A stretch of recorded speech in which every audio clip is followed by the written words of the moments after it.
One of the things that I learned about healing is that it is a process. But what I learned about process is that it is not something that you can simply trust. It is something that you have to participate in. And what participation in my process looked like for me was when I stopped waiting for the apology. I started to put things in place that would help me to move on. I started to begin to deal with how I felt about where I was and really what it was going to look like when I knew I was better.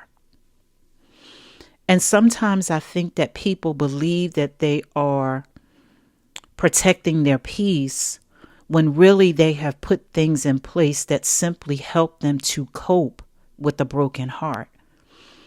And healing is so much about moving forward. And you are not at a place of peace when you are afraid to be re-injured. You're not at a place of peace when you use people and things to help you forget about how you feel. You're simply still coping with a broken heart. And so what I'd like you to think about is, am I really at peace? Or have I set myself up in a place where I just simply am coping with a broken heart? Because when someone is attempting to genuinely love you, and that still looks like trauma,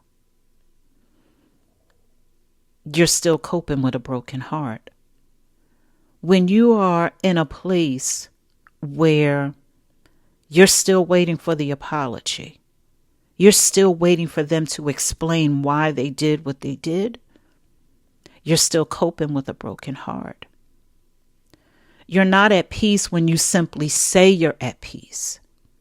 You're at peace when you are no longer afraid of being re-injured.